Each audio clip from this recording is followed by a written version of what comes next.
Congratulations, you finally made it to 4 p.m. You know what that means. Happy hour. It's time to kick back, relax, and dive into the world of sports with the Young and Norvelle Show. Whether you're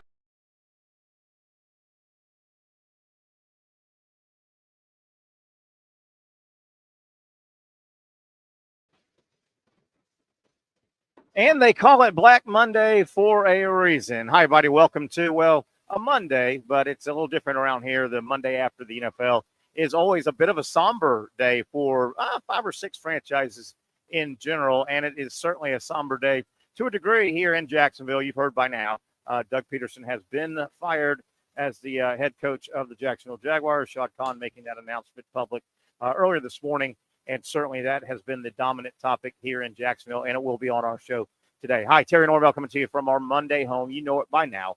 We're inside the Community First Igloo. You see it all the time if you are going north or south on I-95. You come up on the Emerson Street exit. You look over and you go, wow, there's that igloo. Pretty cool. If you've been in here, it is a tremendously impressive building. If you haven't been in here, check it out. Huge sports bar. We're in the sports bar known as Icebreakers. Huge place, about 150 seats, massive TVs, and a wonderful full-service restaurant. They've got a snack bar in this place, but they also have a full-service restaurant. Jim Webb and his staff, they do a super job with the food here, and they can accommodate a lot of sizes when it comes to lunch meetings, business meetings, sports banquets, anything like that. Check them out if you're looking in this area, Emerson Street, Icebreakers inside the Community First Igloo. A lot to get to today. We're going to be jam-packed, as you would expect, on Black Monday, NFL Black Monday. So far, as I understand it, really the Jaguars are the only team today that has made a move. The Patriots yesterday really went ahead even before midnight, before Black Monday. They let Gerard Mayo go, their coach. One and done was Mayo for the New England Patriots. But that kind of happened yesterday. So we're going to track things as we go. I would expect another 3 or 4 we already had 3 NFL openings. The Jets, the Bears, and the Saints all fired their existing head coach for this year during the season. Saleh, Eberflus, and Allen were gone. Mayo yesterday, technically after the Patriots' final game, and I think they win their final game, and he got fired. And then, of course, the Jaguars losing yesterday. The game was really insignificant. They stayed in that 4-5 range. The Jaguars now will draft 5th in the first round, but Doug Peterson has been let go. The bigger story, I think you, me, and just about everybody knew there was going to be at least one high-level firing, that Shad Khan was going to let go either Doug Peterson, general manager Trent Baalke, or both. I thought he should have done both. I would have fired both guys, and I'm not a guy that lightly throws around, hey, this guy should be fired and that guy should be fired. Nobody likes to get fired. It's no fun. No fun at all. But really the story 1A, I guess, is, man, it seems like it is a heavy, angry fan base out there, Jaguar fan base, with regard to Trent Baalke staying. My thoughts, we're going to talk about this a lot as we go. Let me set the show up, though. This first segment, heavy Doug Peterson, Jacksonville Jaguar talk. Shad Khan had a press conference about an hour or so, hour and a half ago, really didn't say much, which is what happens at those type of press conferences. So first segment, heavy Jaguars. I'm going to give you my thoughts and a bunch of different angles here momentarily. Second segment, about 4:20-ish, we're scheduled to hear from Lee Humphrey, the Florida Gator basketball broadcaster. He is the color analyst. You remember Lee, he was the sharpshooter that won 2 national titles on those great Gator teams back in the early 2000s. We hope to hear from Lee about 2:20. He was obviously courtside Saturday morning when they tipped off Florida, Kentucky. What a hellacious basketball game. Great game. Hopefully you watched it. At times, some great shooting. Kentucky holds on to win 106-100 in Rupp Arena. Tough place to play. Florida, a tough loss. We hope to hear from Lee about 4:20, reviewing the Florida-Kentucky game. And, oh, by the way, don't look now. Tomorrow, the Florida Gators at home in Gainesville in basketball, they will host the number 1 team in the nation. The Tennessee Vols are number 1 in the nation. They roll into Gainesville tomorrow. So Florida just goes 10th-ranked Kentucky in Lexington at Rupp Arena, one of, if not the hardest place in college basketball to play. Florida goes opening the conference schedule this past Saturday against Kentucky on the road, and then they welcome the number 1 team in the nation, The O-Dome will be absolutely bonkers. We'll talk to Lee about that. We'll review Kentucky, preview Tennessee, hopefully some Gator basketball talk as college basketball season is just about to heat up. Then about 4:40, we hope to do what we do every Monday. We'll have a little bit of an Jacksonville Icemen report. As you probably know by now, the Icemen, this is their headquarters. This is their corporate headquarters and their training headquarters. There are 2 full-size ice rinks here in Community First Igloo, and the corporate offices for the Jaguars are here. So we like catching up with Alex Reed from the Icemen. Boy, they're scuffling a little bit right now. The Icemen come back home for a 3-game homestand, and they need to come home. They struggled. They've lost 3 in a row on the road. We'll catch up on the promotions coming up the rest of this week with the Jacksonville Icemen. And then hour number 2, Brent Beaird joins us as he does on Mondays. We'll dive into everything going on. Boy, college football. The games are winding down, but the storylines are heating up. The Georgia Bulldogs picked up a couple of transfer portal athletes from USC, a couple brothers, including Zach Branch, who is a hotshot receiver. We'll see how that helps with Georgia trying to put together a quality wide receiving course. We'll talk to Brent Beaird about college football and college basketball. That is about 4:05. Probably we will not hear from Patrick Young. I don't like to gossip about things like this, but I'm going to because what I'm going to talk about has made our show quite a few times. I don't think we're going to hear from Patrick. He was scheduled to be on, of course, the Young and Norvelle show here with his name in it. You probably have seen, if you've watched our show for any length of time, there's times where Patrick's on the show from his house, and he has his dog, family dog, Decker. Decker's become a little bit of part of the show, and we'll show Decker hanging out, and Decker will bark here and there. Patrick gave me the unfortunate news. I'm not gossiping, but Decker's been part of the show a little bit. They had to put Decker down. Decker was about 15 years old. So Patrick texted me, and you guys know if you watch or listen to this show, some of us, including Brent Beaird, we're about as big an animal and dog lovers as you can get. So Pat said, I don't think I'm in a place to do the show. And I said, Pat, I think everybody will totally understand that, boy, it's tough. Putting the pet down is hard. Again, Decker, I think 15 years old. So Decker had a good life with the Youngs. And so I think we'll hear from Pat tomorrow. And we certainly understand. Okay, here we go. 2024 Jacksonville Jaguars postmortem, a disaster of a season.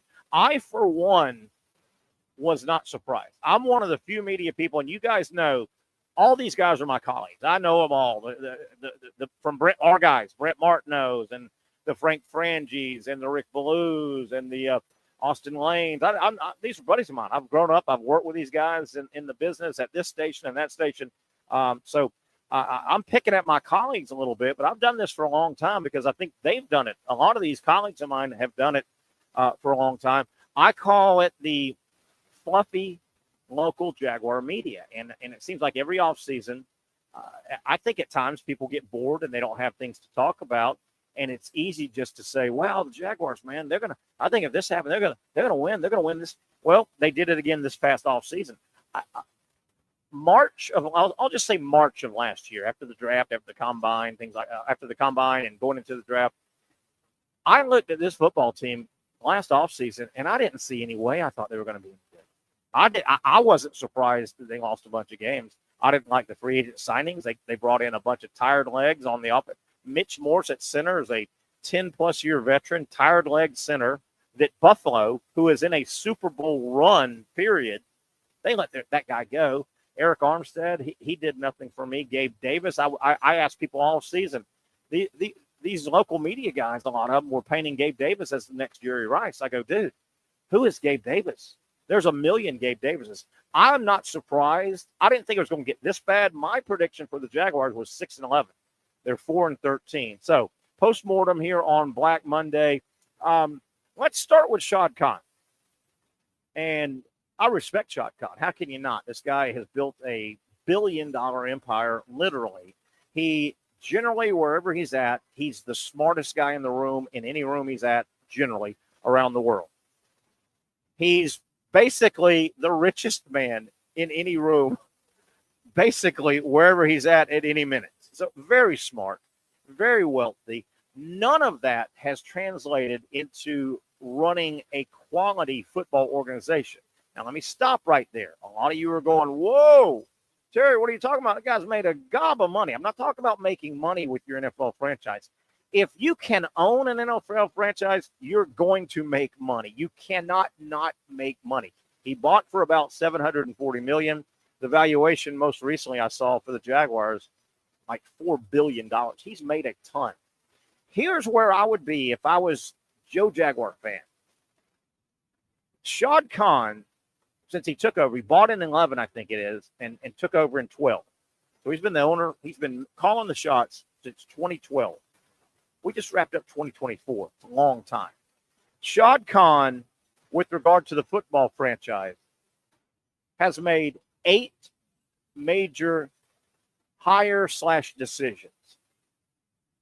Folks, when it comes to football decisions at the highest level with the Jacksonville Jaguars, he's 0-8. I don't think there's any way to cut it, slice it, dice it any differently. All right, let's go over them real quick.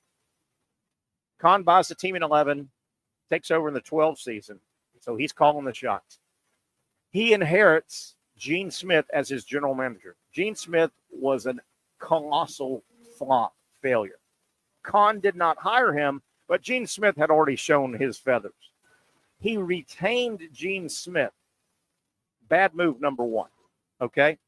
Khan has retained or hired 3 general managers. The aforementioned Gene Smith. He then replaced him with Dave Caldwell, who was just there. He was a warm body there, not much of a general manager, just the guy. And, of course, he then brought in Trent Baalke. 3 general managers. He failed, he failed, he failed. Let's move over to the Shad Khan head coaching hires. Mike Mularkey, Gus Bradley, Doug Marrone, Urban Meyer, Doug Peterson, and whoever's next. That's 0 for 8, guys. Shad Khan, to me, is batting 0 when it comes to the on-field top hires. He's absolutely been a disaster hiring general managers and head coaches. The way I look at it, and if I was Joe Jaguar fan, you guys can do what you want as fans.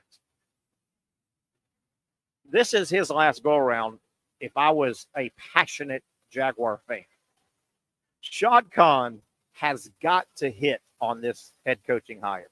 He's kept Baalke. I don't agree with that. I would not have done that. If he misses on the next head coach, and Baalke will have some say, but Shad, this is yours, my man. You own this one. You own this. If he misses, and we'll know a couple of years in, we may know from the minute whoever he hires becomes public. But if Khan misses again, this time on the next head coaching hire, hear how I'm saying this, folks. And please don't misquote me and go talking and putting words in my mouth. Listen how I'm saying this. The next statement I'm going to make, let me preface it. I am in no way, shape, or form saying that if Khan flops on his next head coaching hire, he needs to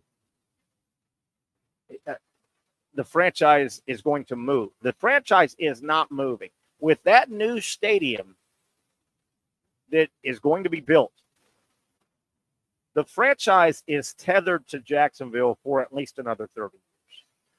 I am in no way, shape, or form suggesting the franchise is in danger of moving. Please hear that, hear that, hear that. Don't misquote me. But if Shad Khan flops on his next head coaching hire, if I was the fan base, I don't know how you do this to make it effective. I don't know if it's a matter of quit buying tickets, quit going to the game. And I've heard, obviously, quite a few, and this happens when there's a coaching change, quite a few people have canceled their season tickets today. If I'm the fan base and he fails one more time with his football hire, I would want Shad Khan, hey, man, listen, why don't you do what's best for this franchise? Cash out. Cash out doesn't mean I say the franchise is moving. No, Shad, buddy, if you flop again, cash out. Sell it to somebody. It's not going anywhere. make your money. You deserve it. You've done so. You've helped get that stadium. You've helped develop some of downtown Jacksonville. It looks like the Four Seasons is going to be a wonderful structure. But, Shad, if you flop again, give somebody else a crack. Cash out, make your money, because you can't cash out in the NFL as an owner and not make gobs of money. Every franchise, as of, what was it, about 6 months ago, no longer than a year ago, the news came out that now all 32 franchises in the NFL have a valuation. The lowest is at least $1 billion. $1 billion freaking dollars. Shad Khan, if you flop again, owe it to your fans. And today you said you are charged with hiring a coach to serve the best interest of the team and your fans. He said that today. If you flop again with a hire, the head coaching hire, do the fans of Jacksonville a solid, cash out, and let somebody else try.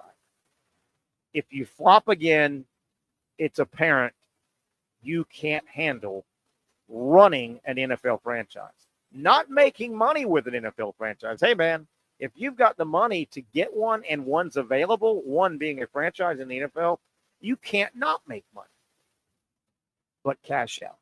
Now, how would you put that pressure if he doesn't decide himself to cash out in 2 years if he flops again? It's hard to call yourself, you don't judge yourself as harshly sometimes as the outside. He may not think he's flopped. I don't know how you can look at his record of hires, GM and head coach, and not say that's been an absolute disaster. Absolute disaster. Cash out if you can't hit it this final time. There'll be a billion people wanting to hand you the biggest check that's ever been handed to you. A billion people will want one of the coveted 32 precious, can't lose money if you can afford to buy it, NFL franchise. Cash out. Before we get out of here, segment number one, a couple more things, and hopefully we'll have Lee Humphrey on the other side. I've heard some people throw out about Doug Peterson, shouldn't have fired him. And you hear it on NFL broadcasts, you hear it on Jaguar broadcasts a lot this year. Well, they've had so many one-score losses. The Jaguars, of their 13 losses, 9 of them were one score. I say, hold on. Let's just back up. That sounds great, but think about the NFL. And I did a little research today. The NFL is a one-score loss league. The NFL is parity. I randomly selected 2 weeks in this season. I went to the ESPN schedule, week 1, week 2, week 3, week 4, and I randomly hit week 11, and then I randomly hit, I think it was week 7, just randomly, and looked at the scores from those. Of the 13 games, one of those weeks, 5 of those were one-score games, so 5 and 8. The other one, 9 were one-score games. Don't give me he was close. The Jaguars were close. They lost so many one-score games. The NFL's middle name is one-score game. They're all 21-17 finals. And I'm being a little facetious, but you know what I'm talking about. The NFL is, if there's one word that the NFL brass love because it gives their league solidarity, they think it's the safest, strongest way to have the league, it's parity. Don't give me they shouldn't have pulled the trigger on Peterson. He lost 9 of his 13 by one score. Everybody loses in the NFL by one score. That's the NFL. That is the NFL. Yesterday, I thought also of a number of pieces the Jaguars have to replace and fix in the franchise. Mac Jones is not your backup quarterback. I think that's apparent. It's hard to get a quality backup quarterback. I think Mac Jones, having started, 7 games or whatever now, Mac Jones, good for him. He'll bump around the league now for another 5 or 6 years as your third quarterback probably. The Jaguars will also, with a very injury-prone Trevor Lawrence, among all the other areas they've got to put fingers in the dike or tape across the leaks. They got to tape up and fix up the backup quarterback because Trevor Lawrence has shown a propensity to get hurt and miss a lot of games. All right, first segment was all Jaguars. We'll get back to the Jags as we go, but we hope to talk some Gator basketball with Lee Humphrey from Gator Basketball Radio Network. We will talk some Icemen hockey here with Alex Reed. And then hour number 2, we dive deep into college. We'll get Brent Beard's thoughts on the Jaguars, of course, because he covers his team as well. But we'll dive into college football and college basketball heavy in hour number 2. The Young and Norvelle Show cruising, taking off on a Monday, live from Icebreaker's Bar and Grill.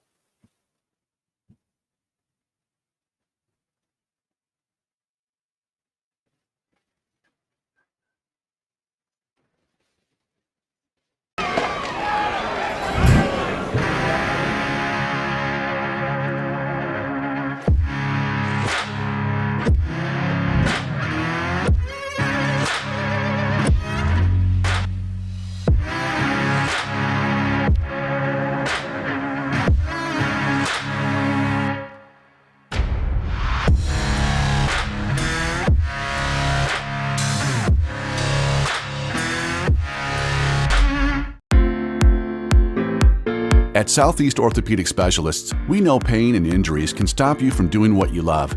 This is why our board-certified orthopedic specialists offer the latest in both non-surgical and surgical treatment options and create a treatment plan tailored to your unique lifestyle and goals. So, whether it is a sports injury or that nagging pain that's keeping you from doing what you love, our team has the right treatment for you. For more information or to schedule an appointment online, visit our website. Finally, a family atmosphere, kid-friendly restaurant with a real sports bar feel. Bricks Jack's Beach features all of that and a large, climate-controlled covered patio with misting fans and heaters for all seasons. Mix in an extremely diverse menu that features the most quality and affordable steak at the beach, and there's no reason not to enjoy your next lunch, dinner, happy hour, or big sporting event at Bricks Jack's Beach, 300 2nd Street North in Jacksonville Beach. See you at Bricks Jack's Beach. You really got to hand it to him. Hold on. The previous play is under further review. I'm not sure what he could review, but okay.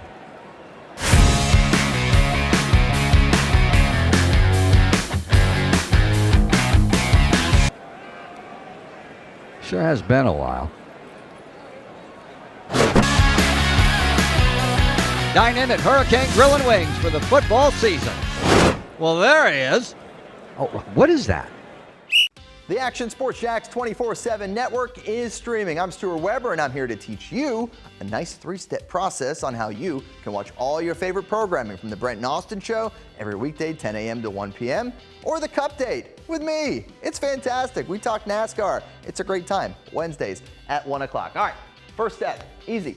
Download the Action News Jax app. You probably already have it downloaded on your phone, so you might already have that one taken care of. Step 2, see that stack of pancakes up there? You click that stack of pancakes, and it's going to bring down step number 3, which is a full screen of all the different streams that you can click on, including the Action Sports Jax 24/7 stream. You click that, the video's rocking and rolling on your mobile device, you're watching all the shows you want to, and you're having a good time. You can also do it on your smart TV with the Action News Jax Now app. I do it on my Samsung TV at home. It's a great way to watch it on a nice, large screen for all the content. That's the Action Sports Jax 24/7 network. Hope you can find it.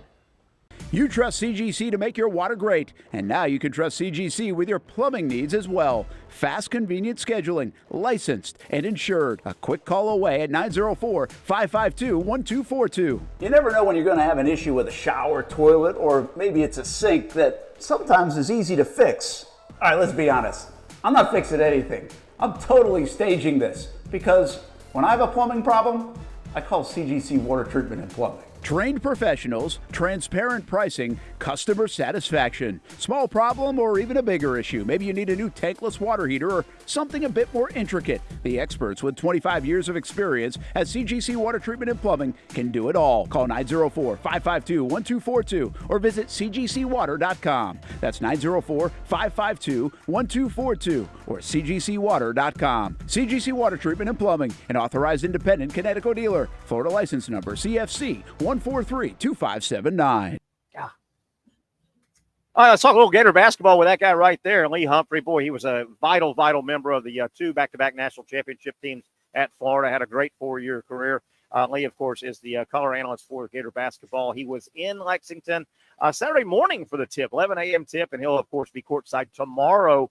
Tennessee, the number one college basketball team in the nation, rolls into Gainesville as we welcome Lee Humphrey. Lee, man, that was a fun game. It had to be incredible inside Rupp Arena with 23,000 and, haymakers from behind the three-point line were being chunked. What a game.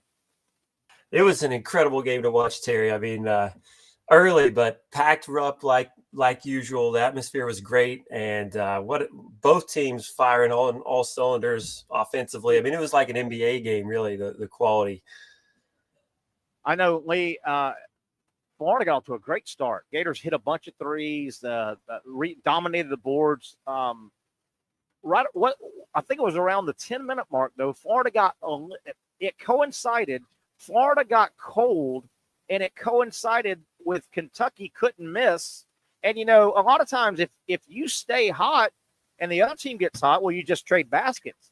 But Florida got cold there in that first 10-minute stanza right there. And, man, Kentucky, I don't know what happened. And we're going to talk a little defense in a moment. But are they that good of a shooting team, or did Florida catch them on just a rare day? Well, Kentucky's offense is one of the best in the country. They average 2 assists to 1 turnover. That's third in the country. They're the highest they're, I think, third in the country in scoring at nearly 90 points per game. They shoot the 3-ball really well. And you're right. So we built an 11-point lead early in the half, about the first 10 minutes or so. Then Kentucky went on a 16-0 run. And I think we missed 6 consecutive shots. And up until that point, we were able to keep Kentucky out of transition. They score a lot in transition like we do. They didn't have any transition baskets up until that point. They were able to get out and run. Owe, the point guard, scored 4 or 5 field goals in a row, getting to the basket. They brought Kobe Brea in off the bench. He's the best shooter in the country. He looks great shooting the ball. He finished 7 for 9 for the game. He hit a few threes during that stretch. In 3 minutes, they go on a 16-0 run. Yeah, some of his shots were unbelievable. And Lee, you probably had the stat in front of you. They flashed on TV the Brea kid, the kid off the bench that hit 7 of 9 3-pointers off the bench. He was shooting for the season like 49% from the 3, and last couple of games 50%. It's an ungodly number. And there were a couple of them that were contested. But Lee, I want to talk. You and Patrick sometimes get talking basketball 101 above my head a little bit, but I've always heard you guys talk about when there's a high man-to-man, when there's a high ball screen, obviously it's man-to-man, and generally a high ball screen is a big setting a screen out high for a guard. And I saw what you guys talk about. Florida had 4 or 5 situations where the guard with the ball went to get his, for Kentucky, went to use his screen, and the Florida defender guard went under the screen, not over, and that created space, and they were making the shots, Lee. They were making the shots. They were making shots, and then they were also able to take advantage of us a lot in the second half, maybe more in the first half, on backdoor cuts, us overplaying some screens. Our defender just hedging a little bit too far, getting away from his man, or our guards playing in the passing lane just a little bit and us getting backdoor cut. And I think a part of that is they had so much success in the first half shooting the 3. We had to start overplaying the outside a bit, and they were able to take advantage with some cuts backdoor, and they run a lot of good stuff offensively. I mean, they're hard to guard. So, you just got to try to slow them down a little bit. And if we did, we would have won because our offense was fantastic. Unbelievable. Lee, when you're the defender on a high ball screen, what really determines if you're going to try and go high and stay near the guy or go under? What kind of determines that from the defender's standpoint?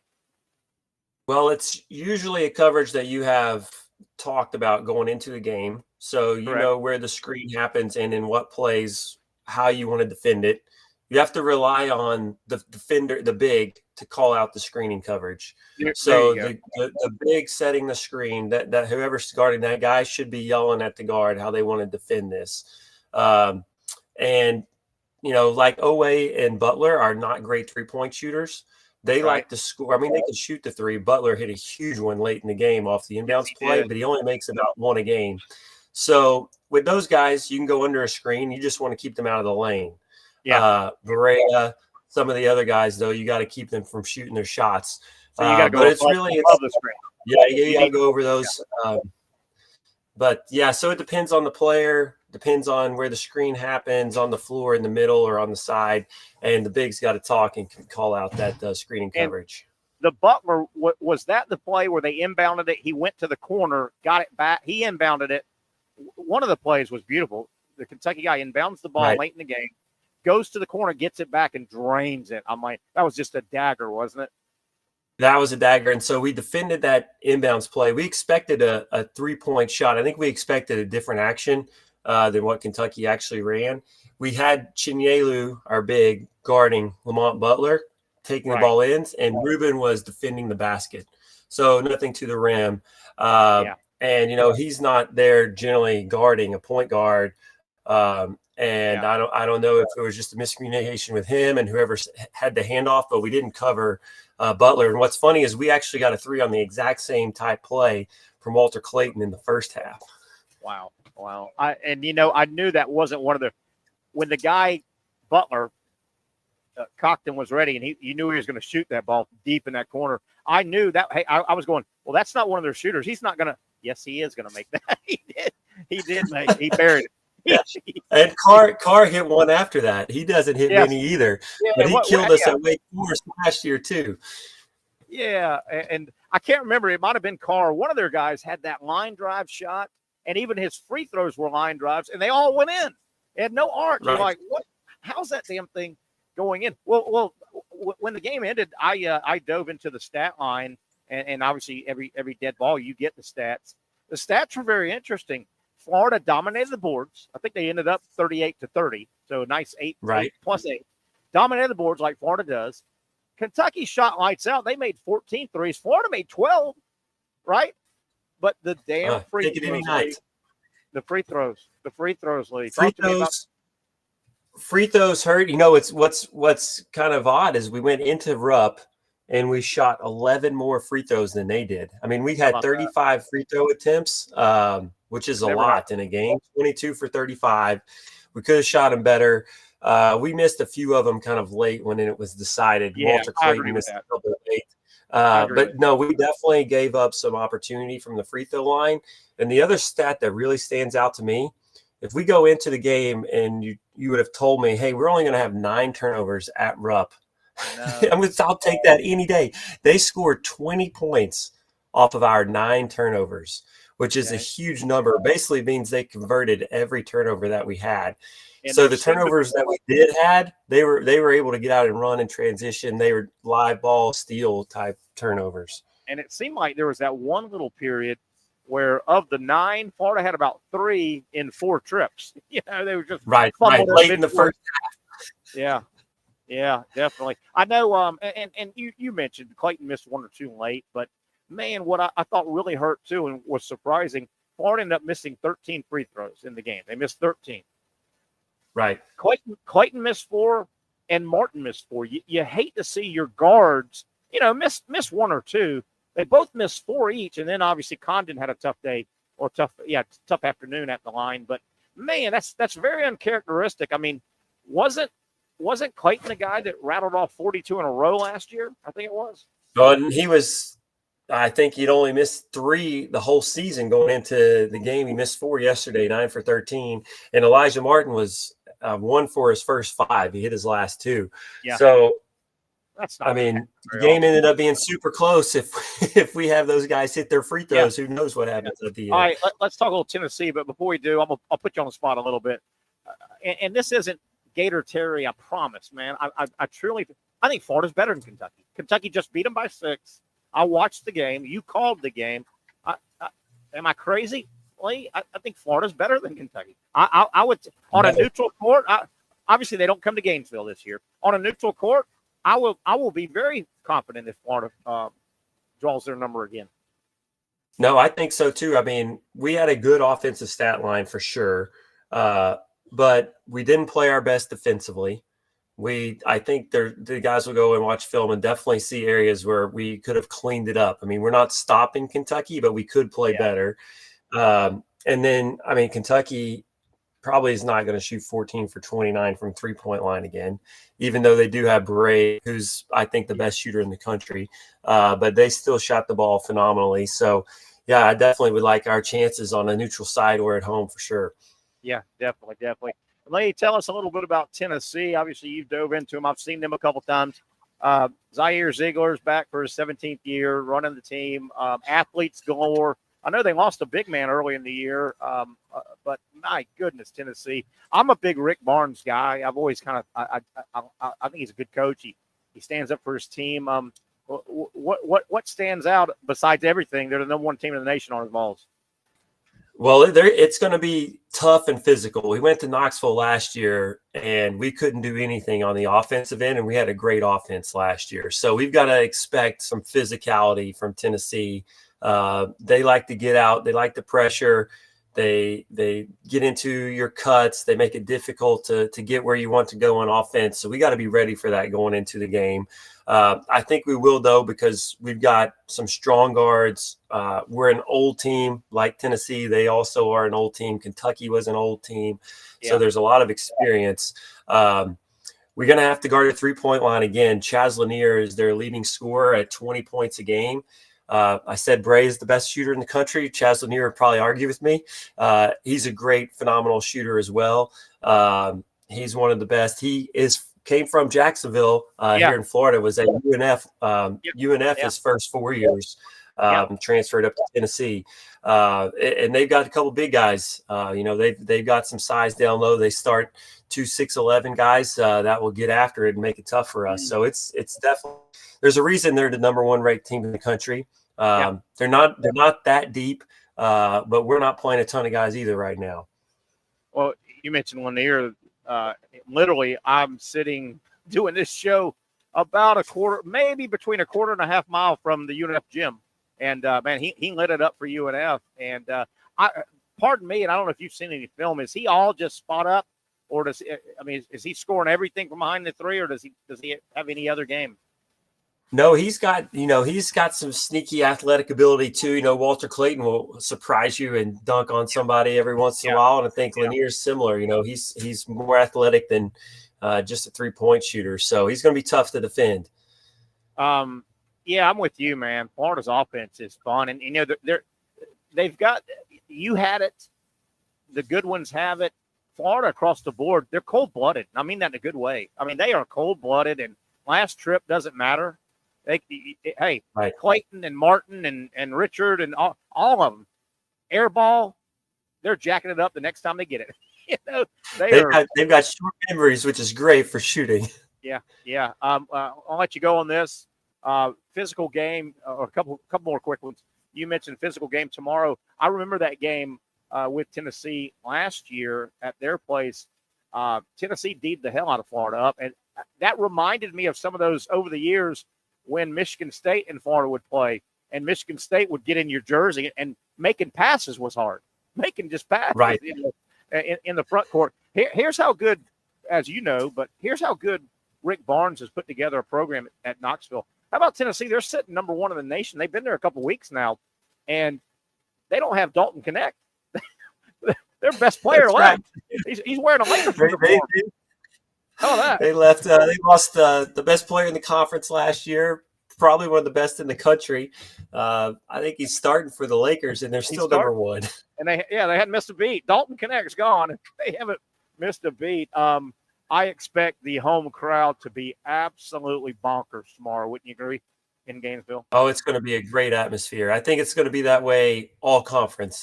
Tickets are going to be tough to come by, and we're going to have a great slate of games because everyone in the conference is good.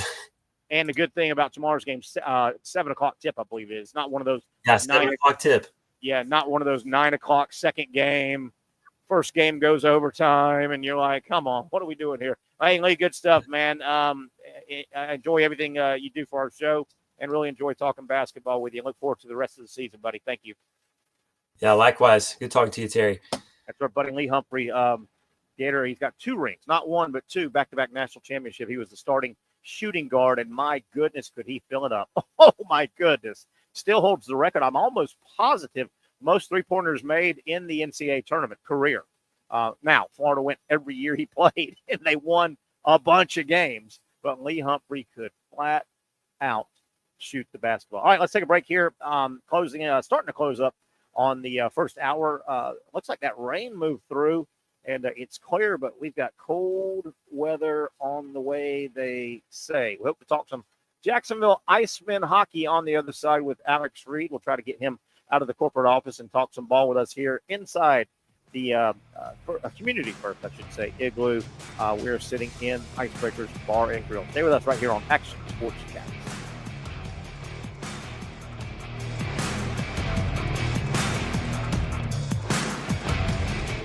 For those dealing with pain from a sports injury, arthritis, or spine condition, Southeast Orthopedic Specialists offers innovative new non-surgical options. Our regenerative medicine treatments, including platelet-rich plasma and other regenerative treatments, use your body's own restorative cells to aid in treating injuries.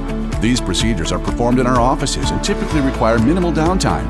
If you want to get back to doing what you love, our regenerative treatment options may be right for you. For more information or to schedule an appointment online, visit our website.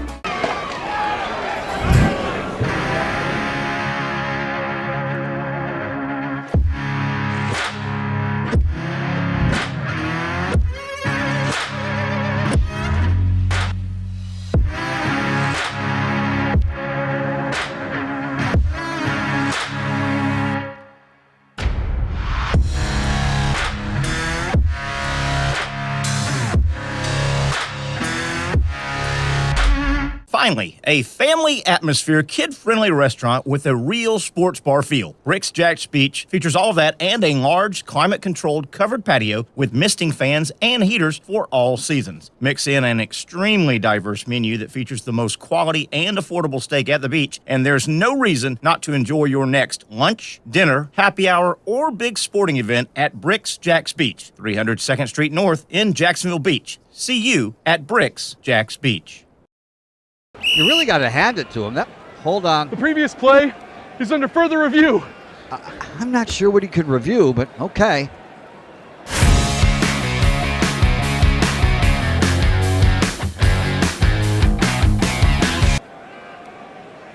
Sure has been a while. Dine in at Hurricane Grill and Wings for the football season. Well, there he is. Oh, what is that? Hey everyone, Olivia Tasley here from Action Sports Jacks to tell you all the different ways you can watch our new 24/7 network. 3 easy steps. You don't even need a pen and paper to write it down.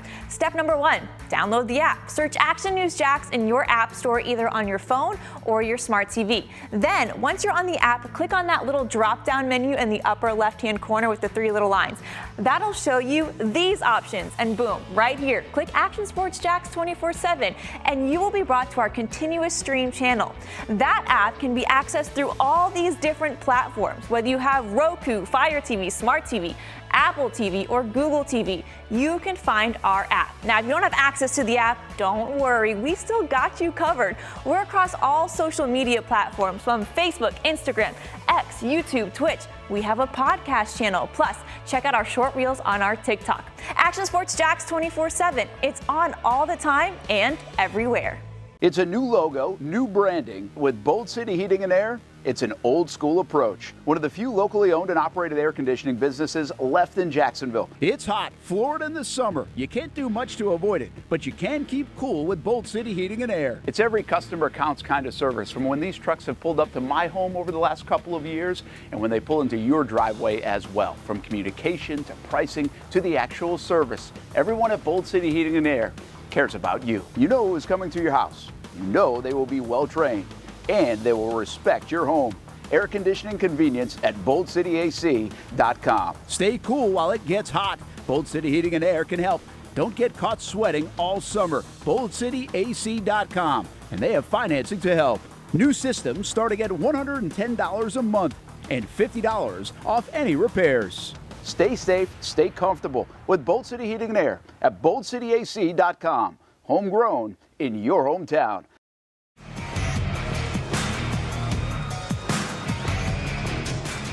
The rain out, cold coming in. Boy, that was a crazy storm as we welcome Alex Reed as promised from the Jacksonville Icemen. Did you hear here at the first Community First Igloo? Did you hear the rain about an hour ago on the roof? Yeah, you hear it hits the roof, and it lets everybody know it's here. You always know when it's raining here. But it was coming down, and it was coming down. It's quick. No sun's. Yeah, now the sun's back out. It's but that's the Florida living, right?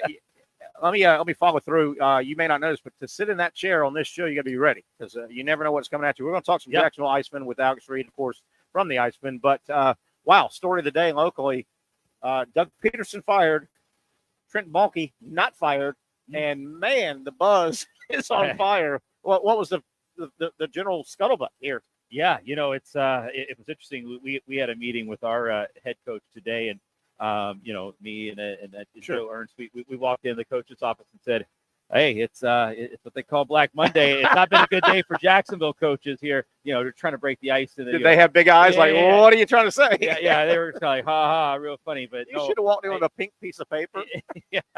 Yeah, no, I know. It's like, whoa, let me put that away. But yeah, I don't get it. It was just kind of a moment just to kind of break the ice, get them going. What do you think? Obviously, something if you go 4-13, you've got to place blame somewhere. You can't we're in, what do they call insanity? The definition of insanity. You can't. So you got to place blame somewhere. Obviously, the blame by Con was placed Doug Peterson. What was your thoughts that 1, not 2, the head coach and GM didn't both get yacked? Yeah, I was a little surprised just because, the GM's been here for a while, right? I mean, plenty of opportunity at this point. You think it's plenty of time to get things turned around there. I just think if you're going to make that change and you really want to move forward, then I think maybe you just pull the trigger on both there and just say, hey, we're gonna have to let both of you go and just try to build from there. I think I was a little surprised though, just to see there was 1, not 2. Correct. Yeah. Right. Yeah. I just thought that I thought both in that situation. So we'll see. But I mean, and it's tough. Pro sports is tough, man. It is tough. It's a performance-based industry, right? And tough. You hate it for Doug there, and it's never a fun day. They call it, the Black Monday for a reason, right? Yeah. But it's never a fun day when someone loses their job. But I say that all the time. But it's part of the business. On this show and this type of job, you got to give your opinion, and I thought both of them should be fired. And I never on a microphone ever say something about firing a guy just in jest because I don't like saying that. Nobody wants to get fired. It's no fun to get fired. No, but it hurts to get fired. It does, absolutely. It hurts. Let's talk some Jacksonville Icemen. A little bit of a skid, 3-game skid right now, but the team comes home. Now that was 3 road games. I want to say the skid was it 3 road games? It was two and 1. Yeah, 2 and 1. Yeah, but they're back home now. You guys are back home for 3. Yeah, starting Wednesday. Yeah, starting Wednesday. It's 3 home games this week, so it's great. Got no more traveling. The month of December was really tough on the travel. It really was. Coach hates when I say this, but you look at some of these trips and you're like some of these games with all the travel they had to do the night before and then play with a quick turnaround. They were kind of scheduled losses, Yeah, and when you travel as much as you guys do, sometimes travel goes great. You go, okay, we can play. Okay, we can swing, and we're at Greenville, but come down and hit Atlanta, and it works. Right. But then sometime it'll just screw up. You just can't connect. So you'll play, 500 miles this way, come home, and then the next game after the home is right next to close to that other city, but you couldn't catch them. Sometimes it just gets. It does. Yeah, it is. I mean, I was looking at the main one here in the middle of last month. The team had to play a game in Orlando, and then they had to drive over 8 hours to get to Greenville to play the next day. That's a long drive. Tough. And it was really tough with no day in between. They just had to get up and just try to make it happen. Yeah. It didn't, unfortunately, in that case.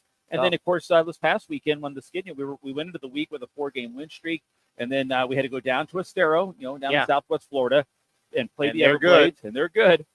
Did not go well. Then we had to drive back home, which is about 5.5 hours or so, and played Saturday. and that one just kind of slipped away. We got a point, but then we had to hop on the bus right after that game and then go up to Charleston. So it was a weird part of the schedule. I tell you, when travel was tough. When I really dove into this, when we put all this together, this minor league hockey, minor league baseball, it's the same. It's just a brutal marathon of a season. It is, and when you compare it to like the National Hockey League, I mean, they don't have a schedule like this. They very rarely play back-to-back nights, and they're getting on chartered airplanes every time. Yes, they are. They're getting police escorts to the tarmac and back. Yes, they are. I've traveled with the Jaguars years ago when they used to let the media go with them.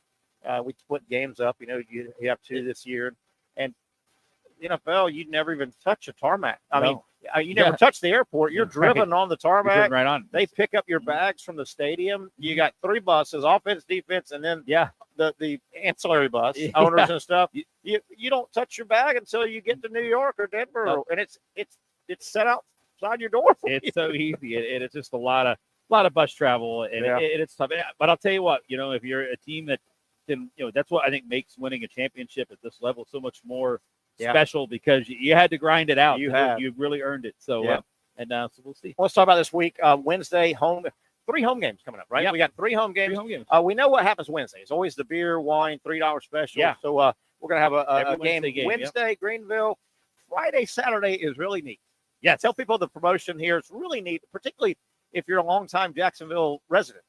Yeah, absolutely. If you were a resident in the mid-'90s and you're in the sports scene, then you probably went to a couple Jacksonville Lizard Kings games. Yeah, so the Lizard Kings are back just for this weekend. Yes. But it is our annual, Lizard Kings weekend. We'll be wearing the Lizard King jerseys. There's a bobblehead giveaway for a Lizard King mascot. So a lot of fun stuff. We're just kind of throwing it back. Will you do the Lizard King colors? Because green was a big color of theirs, right? I think green. Yeah, green, white, black, purple. They had it all. We try to change up the type of jersey we've worn each year. Okay. But basically we want to model it based on what they did wear. So we will have completely different colors and everything. So it's going to be cool, but it'd be great to see just a little payload ode to the. That was really cool. The Lizard Kings. Yeah, and that's a lot of people love it. That's Friday and Saturday. So Wednesday, Friday, Saturday, home games. Jacksonville Icemen down at the arena. Easy to get tickets, and then Friday, Saturday, both of those games are Lizard King kind of. Lizard King night. Yeah, right. Really cool. It's going to be fun. It's a blast. And again, people just love that team. They love the name. And so just to be able to get a little nostalgic, bring it back. I think they even play like 90s music at the game. Oh, that's so good. Just to kind of that is really good. Go back in time. And who stuff thought like of that? Did you think of that? The 90s music? Maybe me. Take it. Take credit. And Saturday, South Carolina, I think, and they're one of the top teams in the league. They are. Yeah, they're one of the other ones we're battling in the division. So that's a big matchup. I mean, we played them yesterday at their place. Yeah. Tight game, but they're right with us in the standings, neck and neck. So it'll be a big matchup. The other day I looked, and I think there was one game that's happened since. I looked the other day, and the Icemen had gotten up to number 2 in the South. Yeah. Number 2 in the South. And I was asking you before, and I always have a question that hockey people go, oh, he didn't know, but hey, I'm a Southern guy. Record versus points. Mm-hmm. Points really dictated. Obviously, you're going to score more points generally if you've got the best record. But I guess it could, points are what determines it, not win-loss. Yeah, that's correct. So, it's you get 2 points for every win, and these are standings points. So every win, you get 2 points in the standings. Any game that you lose in overtime or an overtime shootout, you get a point. So, again, you're right. You could have a team that has the same amount of wins, but then, if one team loses more in regulation, the other one's losing in overtime, and they're getting a point. They're getting a lost point, a lost point. Somebody's getting no lost point. Right, absolutely. And that could add up 5-6 times. Absolutely. Well, yeah, it does add up. So if you're going to lose, then get a point. But that's it. So that's kind of how hockey works. And then, of course, the playoff format in the ECHL is it's the top 4 teams in each division make the playoffs. So and the Icemen are in the South. Yep, we're in the South division. There's divisions. There's 4 divisions. In the league. Yep. And so are there wild cards that get in the playoffs? No wild cards. Just the 4 division winners. Just top 4 in each division. How do they? Is it who plays who? And then it's the first 2 rounds are within your division. So 1 will play 4, 2 will play 3 in the first round, and then the 2 winners of the South first round will play in the second round of the playoffs. Oh boy! And then you have then after the second round winner, they will play the North Division champion. And then for the finals, it would be the Western Conference champion. So basically, there's 4 divisions but 2 conferences. You have the North and South and the East, and you have the Central and Mountain in the West. In the HHL. Wow. Yeah. A couple other things with Alex Reed here. As we told you, Icemen are in town. 3 games here in the next several days, Wednesday, Friday, Saturday, all kind of fun promotions. I was looking, the Icemen overall, 39 points, if I saw that right this morning. Yeah. 39. That's 5th overall with 18 or whatever total. There's a bunch of teams in the entire. Yeah, it's interesting because, and that's what's, I'll tell you, the South Division, it's to me, it's by far the most competitive and probably the best division in the league, because what's going to happen, what you're going to see at the end of the year, and it usually happens every year, is you'll have 2 or 3 teams in the South not make the playoffs because they didn't finish in the top 4. Sure. But they'll have maybe a dozen more points or 15 more points than some of the teams that made it in the North. And it's frustrating. Yeah. But you in the South Division and in the ECHL, some good teams are and going to not make it. sometimes that's just unavoidable. I mean, there have been years. So there have been more than one year where occasionally a division winner in the NFL will be 500 or a game under 500. Right. Exactly. And then somebody fighting in a division like, what is the Detroit, Minnesota, Green Bay. Let's say Green Bay made it, but let's say Green Bay had a really nice record, but they had 2 great teams who were beating them. Yeah.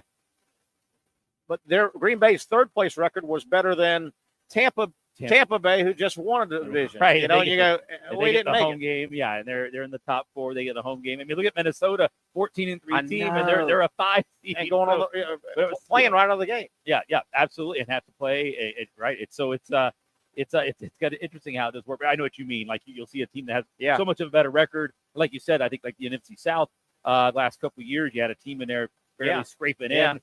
Maybe not even have a win. I think wasn't you right? I think Tampa didn't have like a winning record. Yeah, I think it's happened once or twice, Yeah, and they just went to 17 games a couple of years ago.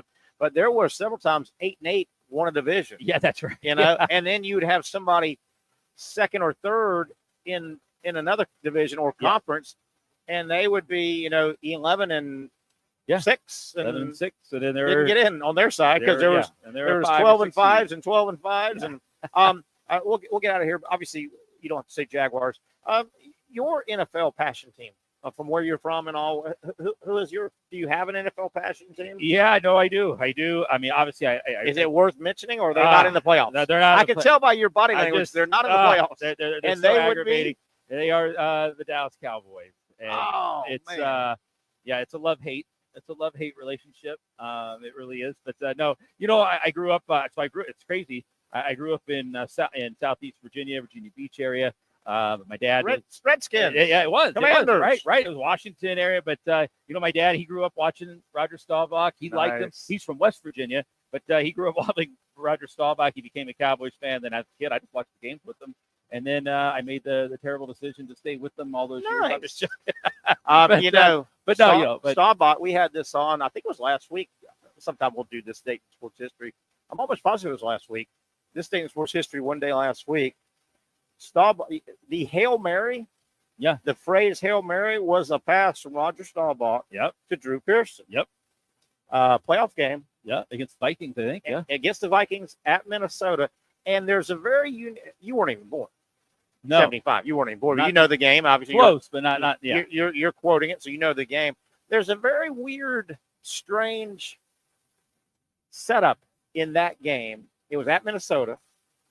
This is in 75 now. They shared a stadium with the Twins. It was the Twins. Yeah, it was outdoors. It was outdoors. Yeah. It was a daytime playoff game, and the configuration of that stadium, and this was for every game, not just the playoffs. While they played in that stadium, both teams were on the same sideline. Split it. Oh, how about that? Split at the 50. I never knew that. Split at the 50. When you ever see it again, watch. You'll see. That's very hockey style with the 2 benches. Absolutely. On the same side. Both teams. And that, there have been a few stadiums that's how to play football. You're configured. Florida State played a small bowl game 10-ish years ago. It was like might have been in the new whatever new Candlestick Park is. And I think they were playing UCLA or somebody. It's a bowl game. And their stadium to configure a football game, same size.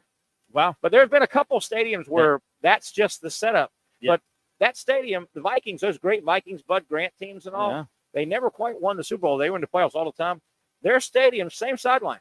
That's wild. I did not know that. Divided that at the 50. Yeah, it's Cowboys on that side, and Vikings on that side. Man, that is. I did not know. How weird is that? That was something I did not know. But yeah, about that pass was just nobody ever said Hail Mary, and I guess one of the announcers or it got described. It was just saw back through a Hail Mary. Yeah, and it stuck. I think he coined that phrase or something like that. Yeah, that was the original Hail Mary. It was. Yep. And then Drew Pearson. And now we see it's part of the game. At the end of the game, teams are just heaving them up there. So, but is the as we get out of here, the hockey equivalent to the Hail Mary, pulling the goalie and everybody just Hail Mary. Shoot the puck. I guess it would be, or maybe a goalie shooting at an empty net. Oh, that would be a Hail Mary. That would probably be that. When a goalie is it doesn't happen often. When a goalie is pulled because they're trailing, they're pulled. The team that's winning, can they score from anywhere? Yes. I mean, they could. Shoot it from anywhere. And if it goes in that. Correct. Yep. I mean, you pull the goalie to get that extra man, but you run that risk. They can shoot it from as far down, and that's how the goalies do score. I think that's cool, man. That's if they get time and space, they'll let it rip. The goalies, when they score occasionally in hockey, it's like fat man touchdown. Yeah, football. Fat guy touchdown. Right. It doesn't happen often at all. So when the last one, I could sit here and you're good, man. We got Brent Beaird loaded up on the other side. Yeah. Obviously, 6 guys on the ice at one time. When you pull the goalie, it's 5-on-5. But if you pull the goaltender, then you lose the goalie, but you get an extra skater. So if you're on, yes, they get an extra skater because he's replacing it. Yep. Yeah. So it's 6-on-6.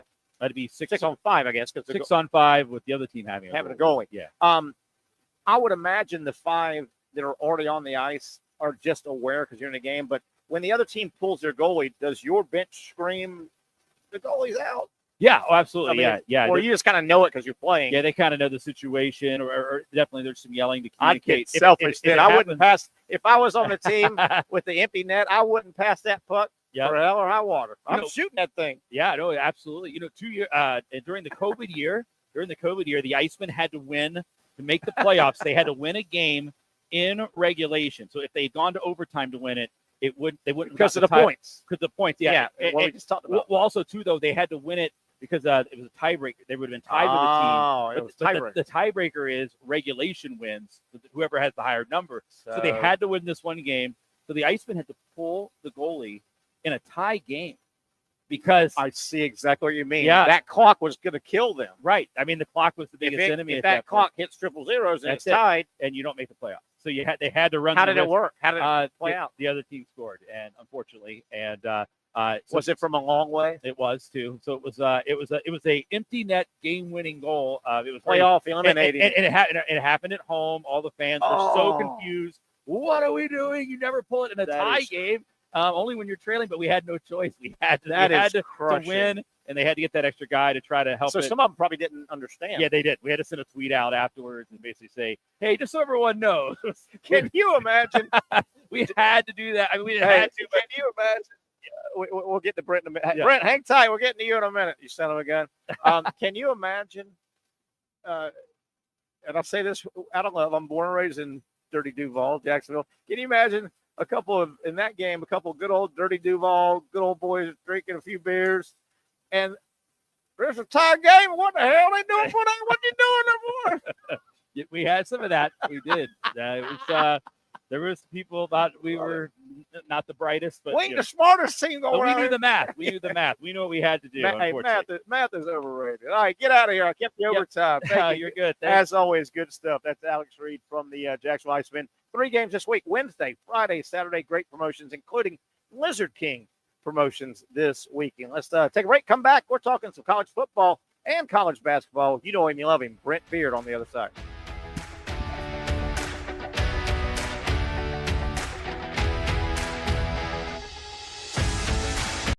Finally, a family atmosphere, kid-friendly restaurant with a real sports bar feel. Bricks Jack's Beach features all of that and a large, climate-controlled covered patio with misting fans and heaters for all seasons. Mix in an extremely diverse menu that features the most quality and affordable steak at the beach, and there's no reason not to enjoy your next lunch, dinner, happy hour, or big sporting event at Bricks Jack's Beach, 300 2nd Street North in Jacksonville Beach. See you at Bricks Jack's Beach.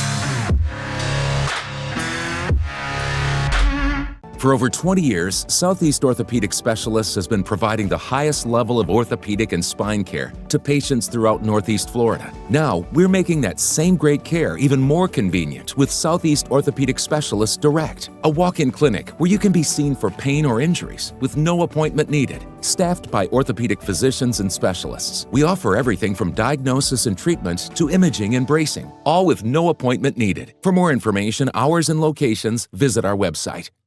You really got to hand it to him. Hold on. The previous play is under further review. I'm not sure what he could review, but okay.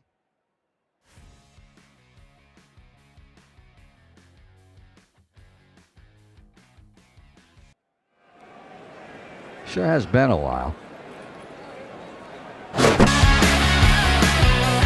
Dine in at Hurricane Grill and Wings for the football season.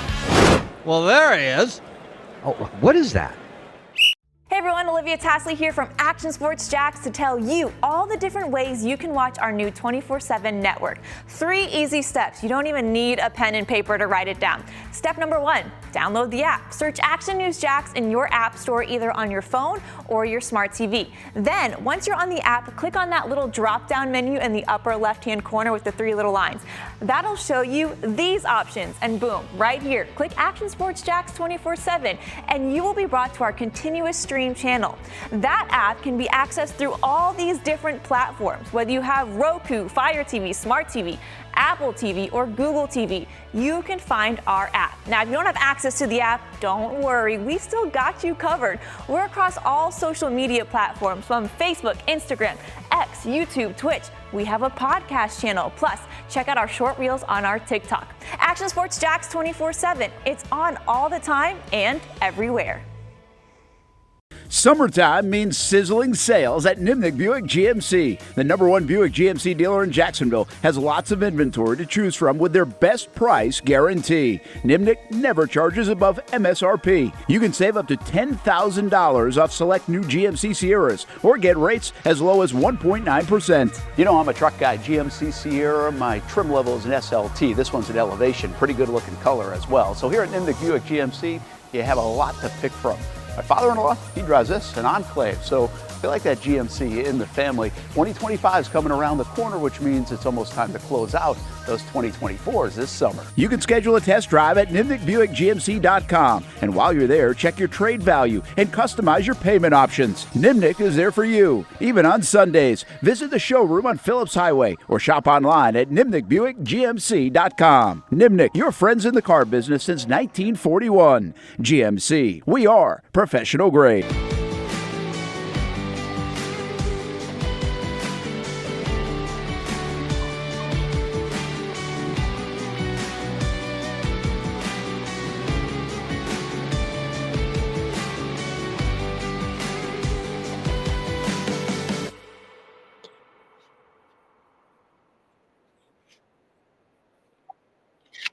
Happened this afternoon, Patrick. Not in a great space to be on the air. We said, hey, we understand. But we do have Brent Beaird here in the final hour. We may even have Patrick. Did I see Patrick? He may have popped up. I don't want to try to give Patrick, Brent, I tried to give him the day off, you know. Tough. That's a tough thing to do, man. We've all been there. How you doing, Brent? It's hard to do. It's hard to do.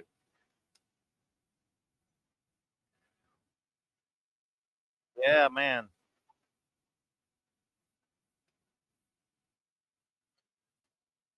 Yeah, sure. And I am doing all I can to nurse him and keep him to some kind of health. And we've all been there, having to put one down or losing one of the family pets, and it hurts. It hurts like a son of a gun. And we all go through this too. I think this is pretty much 100%. That's it. It hurts too much. I'm never getting another one. Never. Right. 4 months later, you get one. Patrick, I'm sorry, we're talking about your business, and I don't think you were going to mind. I told you. Not at all. At the top of the show. Just wanted to get that out, and we understand. Sorry about that, man. Those are family members. Those are family members. Yeah, we and I highly recommend if you can having the service of a doctor coming to your house. Yeah.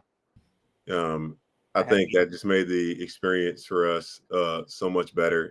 I just, man, I saw when he took his last breath. Yeah, that's nice though. And there's something nice about that. Like he just went to sleep. Yeah. She gave him a sedative. He went to sleep, and then and Brent, I know you, Brent, in your job, you're around passing a lot. There's some beauty in that too, though, isn't there? Well, I tell you, there really is, and what Pat may be talking about, and if I'm wrong, correct me, Pat. But they're basically as hospice for animals now. Yeah. How about that? It is the people I've talked to have gone through it, said it is a beautiful, comforting experience for everybody involved. That doesn't take away the grief. Sure. And look, grief for our animals. Terry knows this. Our animals are part of the family. Absolutely. And it is quite difficult to go through that. Hey, if you're not an animal lover, that's a deal breaker for me. That's a deal breaker. Hey, that's right. That is a deal breaker. All right, guys. More than one way, it is Black Monday, and certainly Black Monday in Jacksonville. Pat, we'll start with you. Obviously, the story in town is not only Doug Peterson getting fired, but it really the feel in town, and I don't have this scientifically, mathematically run, but the feeling in town is the great majority of Jaguar Nation thinks it should have at least been Balky by himself, or at least included in this. Patrick, it doesn't seem like Jaguar Nation is happy at all that Balky's still the GM. Yeah, as being a part of Jacksonville Nation, I think we all share the same sentiment of like, oh, really? Are you serious? And I think there's been reports of people posting that they canceled their season tickets. Supposedly a lot of people have today, and that happens quite often. There'll be a rush to cancel, but it sounds like a lot of guys canceled today. Yeah, and that's unfortunate. It's unfortunate. The most unfortunate thing is like we don't get to talk to Trent Baalke or hear from Trent Baalke as much as we hear from Doug Peterson. Like Trent doesn't get on stage, talk to the media after the game. So maybe we could learn and know a little bit about him. But I mean, what has he done to keep his job? Yeah, I mean to really make us believe strongly enough. Like, yeah, we made the playoffs after starting 3-7. Like, had to go on a crazy run. We thought it. Yeah, I mean, and outside of that, that's all it's been. Yeah, 38 players he's drafted, not a single one a Pro Bowler. Really, except for maybe a specialist, maybe. Brian, yes, the specialist. But Brian Thompson Jr. might have been his best pick that he's made. Yeah. The executive president, I think I've said this to you before, over at Detroit, I believe he started at the same time as Trent Baalke. He's drafted 12. Whew. 12 Pro Bowlers. Man, that'll help you win some games. Brent Beaird, your level of surprise, if you had any, that one, not both, Peterson and Baalke were let go, one, not two? When you've got a struggling organization, you make mystifying decisions. And this is another one. Look, as Nick Saban has said over and over again, you are, and Pat alluded to this, you are what your record says you are. Yeah. And Trent Baalke's record is what it says he is. I tell you, the most disturbing thing maybe from this is people thought Baalke was out the door. I mean, he has sailed through this. I know. And frankly, maybe the strongest guy in the organization. And I'm not sure people understood that before today.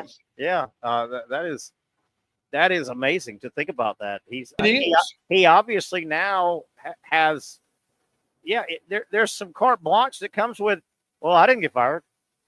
I didn't get fired. 4-13 though, you got to place blame somewhere. The way I see it though, by firing Peterson, you're placing blame there. Does Shad Khan think, okay, the games were lost because of poor game management instead of roster structure? Because I think it's more roster structure, which is your general manager's area of expertise, not game management. I didn't think they lost games because they called bad plays. I think they lost games because the other team had better players. They did. Yeah. Call me crazy. What about the coordinators? third house there. The whole staff's going. Well, it's funny, and Brent, you can jump in here too. When you fire a head coach, generally that there may be one holdover. Whoever the new guy comes in there'll be a perfunctory interview, but generally that means the staff's going to go as well.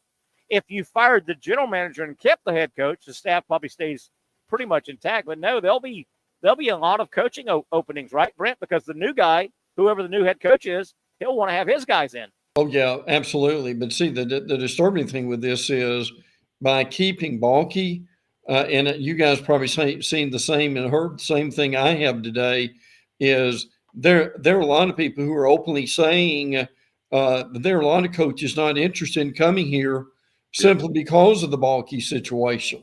I mean, as a casual, I'm not a massively deep NFL guy.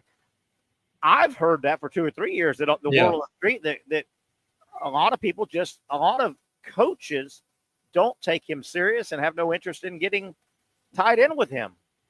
That's going to cut some of your pool of candidates down. Of course it does.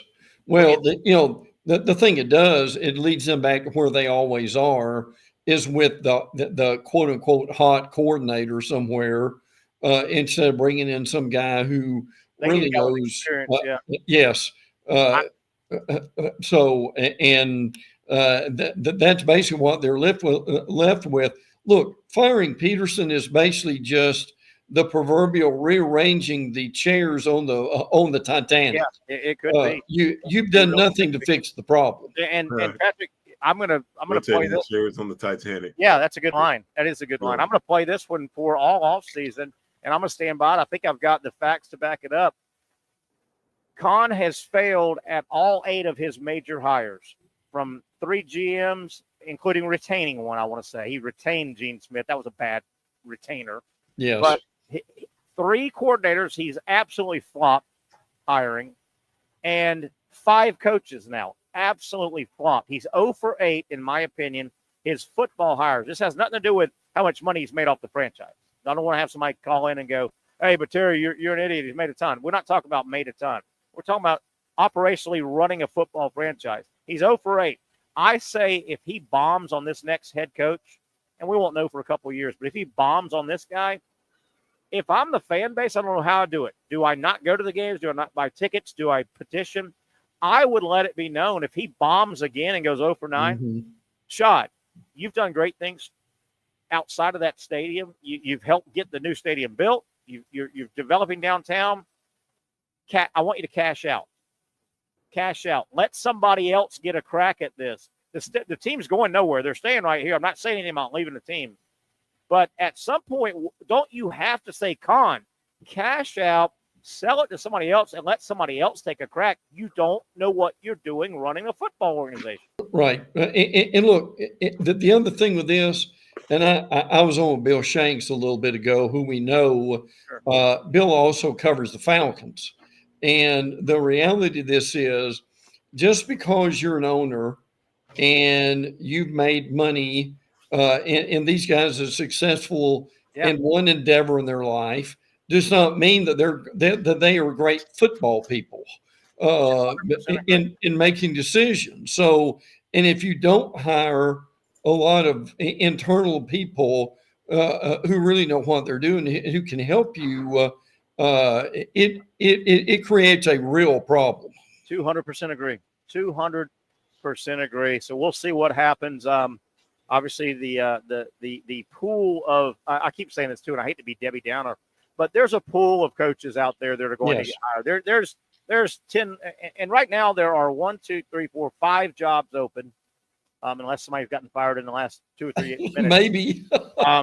But there's a pool probably of 10 to 15 names. Mm-hmm. The other problem with the Jaguars, and Brent kind of hit it a minute ago, Patrick, of those 10 to 15, the Jaguars don't get to go to the top of that. If somebody really knew what the order was, the Jaguars got to pick at the bottom, because these guys aren't tripping to come here. No, this is not a destination job. No. And Brent said it really only can really attract coordinators. They need a core. I'm going to throw my name. This is a wild guess, and he's in the middle. I think they end up with Cliff Kingsbury. I don't say I love the hire, but they need to hire somebody that's already coached football in the NFL at the head coaching level. Right. I like Cliff. Yeah, we'll see. He won't run the. I bet his offense will be a little bit more unpredictable. Yeah. Than what we've had. Yeah. All right, guys. This will be topic. This will be topic number one all off season. Obviously, did Khan do the right thing with only the head coach, not the GM? Let's move off that. Let's talk about basketball before we get to some college football. Patrick, the game Saturday in Lexington, terribly entertaining game. Had a little bit of March Madness feel. Florida really statistically, they dominated or were right there with Kentucky, except at the free throw line. Patrick, they missed 13 free throws, including their two guards missed 8 combined. Yeah, Walter and Elijah Martin missed some. And there was one possession where Elijah missed 2. But Florida, a few things. They did so well of their offensive rebounding. They're second in the country. Questionable. Their offensive rebounding rate. That was a huge help. Kentucky, I mean, what isn't their style of play refreshing to watch? Really is fun. Compared to what how they used to play. Yeah. The big man's backdoor cuts. Yeah. Great rotate. And look, that kid Brea, if he makes 4 out of 8 instead of 7 out of 8, that also is a reason that that game may have a different outcome. But it was a fun game to watch. Really was. I really, really enjoyed watching. Of course, I would have wanted the Gators to win because there's only been 3 times in Florida, 2 times in Florida history that a team has won in a row back-to-back. It's only happened twice. Wow. How about they that? They had an opportunity to do that. And now I think they have an opportunity to do something big time against Tennessee tomorrow night. I'll be in studio for that game. Nice. Yep. Chaz Lanier, just got to stop him, and I think you win.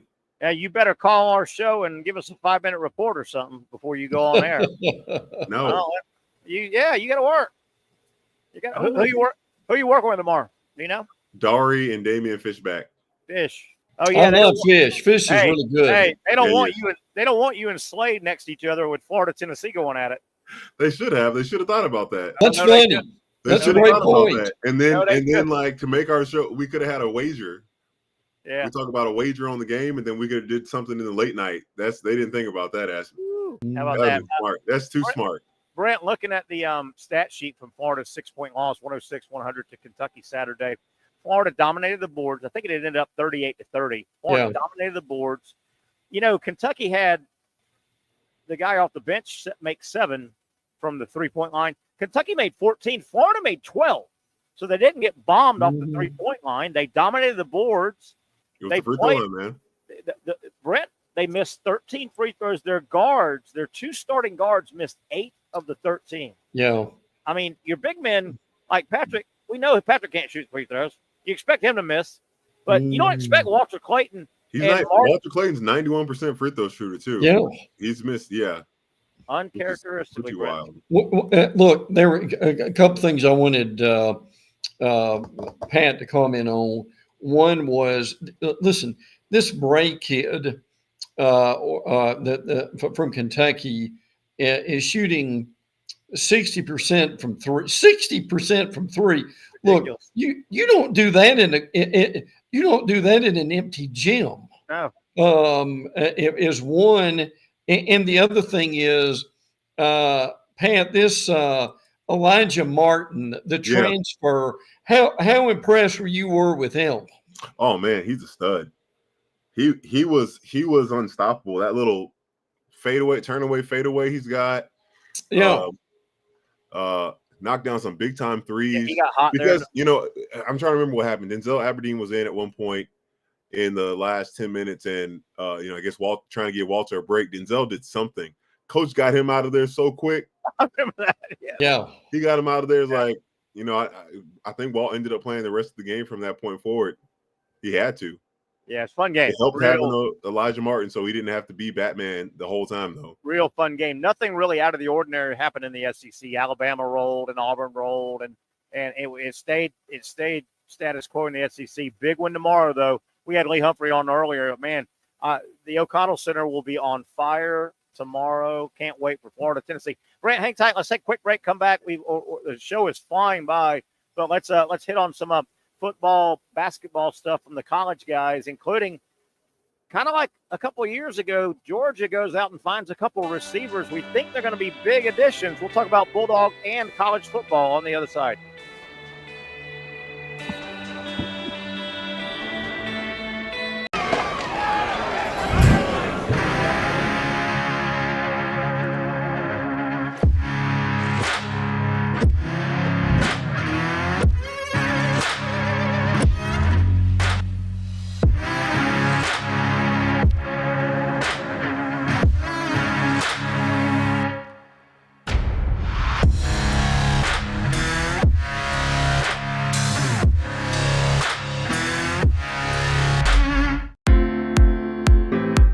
At Southeast Orthopedic Specialists, we know pain and injuries can stop you from doing what you love. This is why our board-certified orthopedic specialists offer the latest in both non-surgical and surgical treatment options and create a treatment plan tailored to your unique lifestyle and goals. So, whether it is a sports injury or that nagging pain that's keeping you from doing what you love, our team has the right treatment for you. For more information or to schedule an appointment online, visit our website. Finally, a family atmosphere, kid-friendly restaurant with a real sports bar feel. Bricks Jack's Beach features all of that and a large, climate-controlled covered patio with misting fans and heaters for all seasons. Mix in an extremely diverse menu that features the most quality and affordable steak at the beach, and there's no reason not to enjoy your next lunch, dinner, happy hour, or big sporting event at Bricks Jack's Beach, 300 2nd Street North in Jacksonville Beach. See you at Bricks Jack's Beach. You really got to hand it to him. Hold on. The previous play is under further review. I'm not sure what he could review, but okay.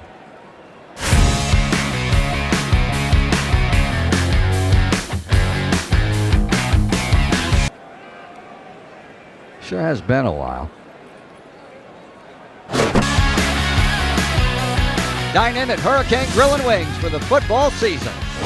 Well, there he is. Oh, what is that? The Action Sports Jacks 24/7 network is streaming. I'm Stuart Weber, and I'm here to teach you a nice three-step process on how you can watch all your favorite programming from the Brent and Austin Show every weekday, 10 a.m. to 1 p.m., or the Cup Date with me. It's fantastic. We talk NASCAR. It's a great time. Wednesdays at 1 o'clock. All right, first step, easy. Download the Action News Jacks app. You probably already have it downloaded on your phone, so you might already have that one taken care of. Step 2, see that stack of pancakes up there? You click that stack of pancakes, and it's going to bring down step number 3, which is a full screen of all the different streams that you can click on, including the Action Sports Jacks 24/7 stream. You click that, the video's rocking and rolling on your mobile device, you're watching all the shows you want to, and you're having a good time. You can also do it on your smart TV with the Action News Jacks Now app. I do it on my Samsung TV at home. It's a great way to watch it on a nice, large screen for all the content. That's the Action Sports Jacks 24/7 network. Hope you can find it. You trust CGC to make your water great, and now you can trust CGC with your plumbing needs as well. Fast, convenient scheduling, licensed and insured. A quick call away at 904-552-1242. You never know when you're going to have an issue with a shower, toilet, or maybe it's a sink that sometimes is easy to fix. All right, let's be honest.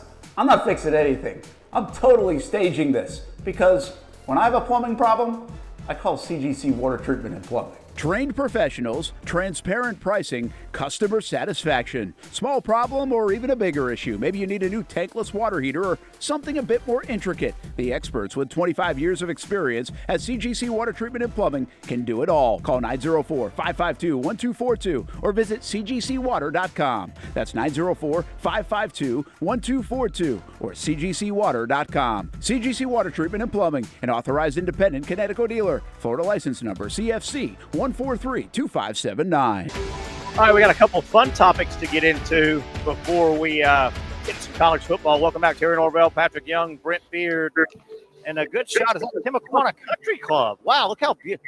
Is that today? Is that right now? Look at that shot. Brent Beaird, Patrick Young, did y'all see that shot? Is it that pretty over there? Timaquana? Oh, yeah. My goodness, it was raining where I'm at. All right, guys, we got to get some college football, but I got to get some fun stuff out. Hey, you want to feel bad about your New Year's resolution? Get a load of this.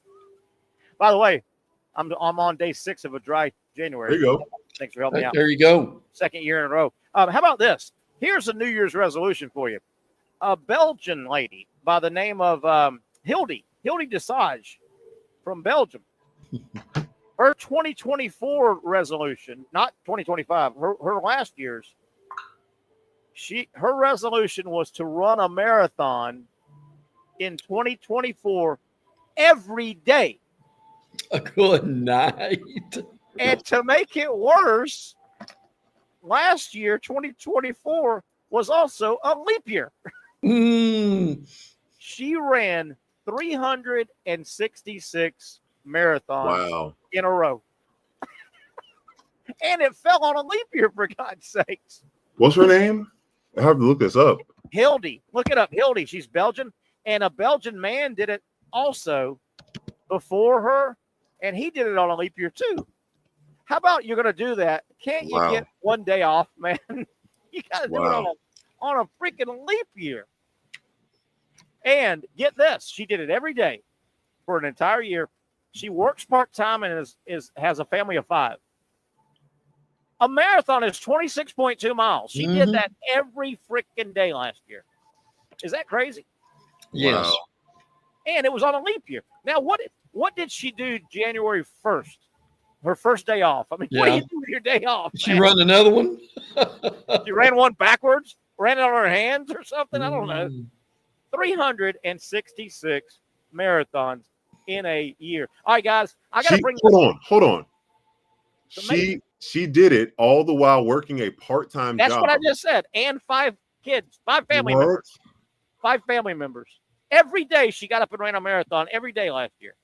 And it's been documented. She got a mileage counter, a GPS, because the Guinness Book wants to, certify it. And she's got all kind of witnesses every day. Every day. All right, guys, this doesn't matter. Her mental toughness I got out of this world. Unbelievable. I got to get this out. And most guys will respect this. And let me qualify it. Let me say that right out of the gate, I'm not picking on this broadcaster.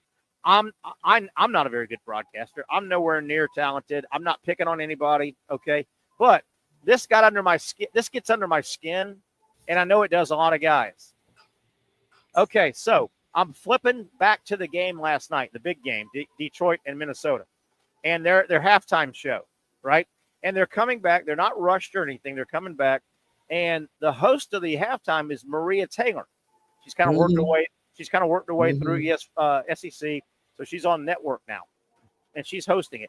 So they're showing a highlight. It's halftime, and they're showing a highlight of the Vikings, right? I think it was Justin Jefferson. So the Vikings highlight is running, and they're at halftime, and she describes the highlight and says that here's the Vikings, and here's what she said, and this drives me nuts. And she said, okay, that's Justin Jefferson there.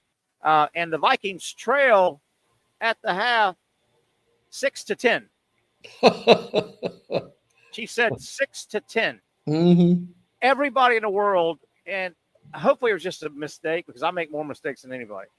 You say the bigger number first every time, unless you're a girlfriend or wife that don't know sports. She said 6-10, and that drives me up the wall, guys. Am I overreacting, guys? Brent Beaird. No. I mean it just doesn't sound right. It doesn't sound right, but it's it's not that bad. It's terrible. It's terrible. Hey, how'd your team do? Oh yeah, we won 30-37. You don't do that, right? You just don't do that.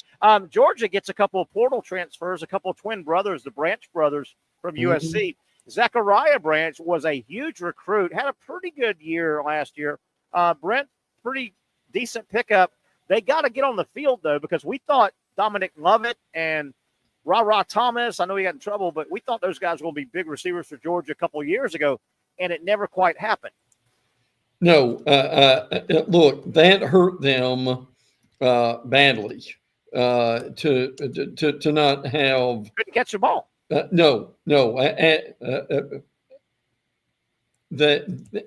I never understood that. frankly, guys. Now your branches, Zachariah and Zion. That's two good biblical names. But they, Don Lovett never was the guy we thought he would be. No. Brock Bowers, Lab McConkey being gone really hurt them. But their offensive line, frankly, for Georgia was ended up being disappointing. Yeah, and by the way, Teague Ratledge threw his name in the NFL draft as expected, the offensive lineman for Georgia, and Walker, the Buckus winner, the linebacker for Georgia. He's heading to the NFL as expected. Patrick, Florida. I don't mean to cut you off, Brent. Florida picked up a portal guy over the weekend, a safety from UAB, I believe it is. It is. I don't have his name, Brent. You may have his name. Adrian Maddox. I want you guys to comment on this. I think we're in a different era now. Receiving, position groups, they kind of are fluid. You'll have a little slot guy be the guy of everybody's got a little slot guy for 5, 6, 7, 8 years, right?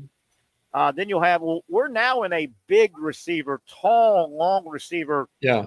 Jeremiah Smith. With that said, this safety Florida picked up, and he's a safety, not a cornerback, but your cornerbacks and safeties now better be going 6'1", 6'2", 6'3" to combat. This guy's about 6'3", 200. Brent, would you agree? We're kind of getting back into that long, angular receiver period that'll last 4 or 5 years. And look no further than Florida State when they had Johnny Wilson. Yeah, Johnny Wilson. Who was 6'7", and look, Keon Coleman wasn't a small kid himself. No, not at all. But like Jeremiah Smith, to beat teams like Ohio State, Texas has a couple of defensive backs that are long with long arms. The days of 5'11", 6-foot cornerback. Right. I don't care how fast and how shifty he is. Yeah. Didn't Clemson have a 6'7" linebacker or a 6'5" linebacker a few years ago? He's in the NFL now. I can't remember where he's at. I think they did. Brent, news and notes you might have, basketball and or football? Yeah. One thing I want to throw a basketball note in here. Okay. Well, let's do a couple of them real quick. And I'll have y'all comment on it. I talked to a friend last night who does some play-by-play and also some national analysts, and he said, number one, Auburn's the best team, and number two, Janai Broom's the best player in the nation. How about that, Patrick? Thoughts? Yeah, he is. He's been around forever. He's unstoppable. He's making the 3-ball too, Pat, which is just wrong, man. It really is. Really good guard play. I can't believe it. I did not think Auburn was going to be this good. No. Auburn went out in the first round last year, I think. They were a huge disappointment. Didn't they get beat in the first round, I think, last year? I think you're you right. might look it up. It's not lazy. It was in the early rounds. I tell you what, one or two, yeah. Oh, yeah, another big game. A&M beat Texas. You know what a rivalry that is. They beat them bad. Wade Taylor is just the man. I love Wade Taylor. I like him playing off the ball a little bit too, because he can be a dribbler sometimes. He can really hold on to that thing. Last year, he really held on to it. Patrick, you've pointed this out, and Brent, we know the genesis of the SEC getting really better in basketball was the commissioner saying, guys, we got to address this. We talked. They hired Mike Tranghese to oversee it. Where are we dropping the ball? So obviously, the SEC has brought in really talented basketball players. Yes. The SEC has also brought in, Patrick, really good coaches. Yeah. I mean, Bruce Pearl can coach them up. Rick Barnes can coach them up. You can go on and on. Todd Golden, Nate Oates. These are good coaches. Musselman before he left, right? I mean, the coaching goes hand in hand with the SEC. These are no longer just placeholder. Brent, you remember when we were growing up in the 70s, I hate to say it, and even in the 80s, some of the head basketball coaches were kind of placeholders in the SEC. They were. Basketball wasn't. You know how much it is. It wasn't taken that big, that serious. Hey, these are big time coaches in that league. They are. And listen, I'll tell you a couple of them that don't get enough credit. I love Chris Beaird at Ole Miss.